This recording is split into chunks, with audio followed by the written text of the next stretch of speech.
যখন মুহাম্মদ সাল্লাল্লাহু আলাইহি সাল্লাম কিয়ামতের মাঠে মানুষকে পানি পান করাবেন, কাউসারের পানি, কিয়ামতের মাঠে যখন কাউসারের পানি মানুষকে দিবেন, তখন এক পর্যায়ে এক শ্রেণীর মানুষ আসবেন, পিয়ালা নিয়ে তারা পানি পান করতে আসবেন।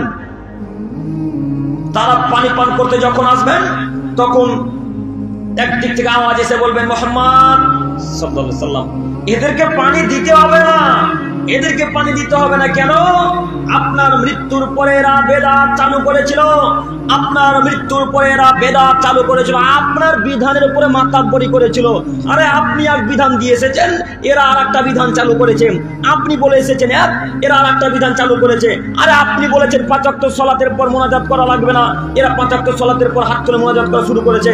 আরে এরা জানাজার পরে হাত তুলে মুনাজাত করা শুরু করেছে, এরা মানুষকে দাফন করার পর একত্রিত হাত তুলে মুনাজাত করা শুরু করেছে। এগুলো আপনি করেননি, এগুলো সাহাবায়ে কেরাম করেননি, অতএব আপনার সুন্নাত নয়।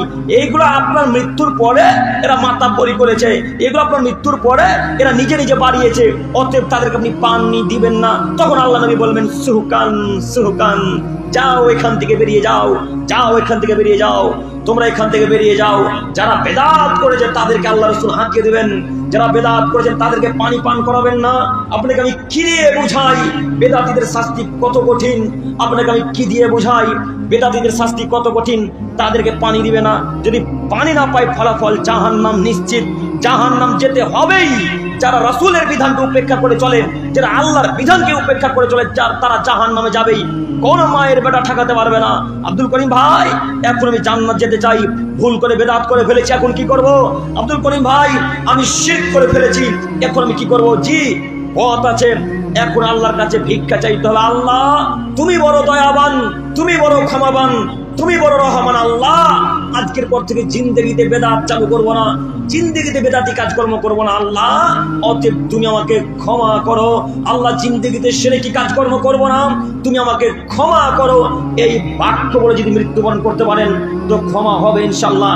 এই বাক্য বলে যদি মৃত্যুবরণ করতে পারেন ক্ষমা হবে ইনশাল্লাহ। আর যদি শিরক করে মারা যান তো জান্নাত হারাম, জান্নাত হারাম, জান্নাত হারাম। প্রমাণ আমার কাছে আছে কোরআন মাজিদের আয়াত। আল্লাহ বলছেন, মাইয়ুশরিক বিল্লাহ ফাকাদ হারামাল্লাহু আলাইহিম আল জান্নাহ।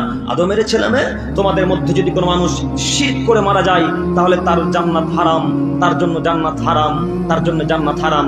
বলছিলাম আল্লাহ বলছেন আপনি তাদের থেকে মুখ ফিরিয়ে নিন। কাদের থেকে? যারা সালাত আদায় করে না। আপনি তাদের থেকে মুখ ফিরিয়ে নিন। কাদের থেকে? যারা শিরকি কাজকর্ম করে, আপনি তাদের থেকে মুখ ফিরিয়ে নিন। যারা বেদাতি কাজকর্ম করে, একটু আপনাকে দেখাচ্ছি বেদাতি কাজকর্ম, একটু আপনাকে দেখাচ্ছি বেদাতি কাজকর্ম। একটু আমার দিকে তাকান, সবাই আমার সাথে একটু কথা বলবেন। এখানে নতুন বাড়ি করার পর হুজুর দিয়ে বাড়ি কি উদ্বোধন হয়? হয় না? আপনাদের এখানে হয় না? পাশে গ্রামে হয়? আপনাদের আইলপাড়া সব আহলে হাদিস এলাকা নাকি? তার মানে আহলে হাদিস বেদাত করে না? না করে? কথা বলে না?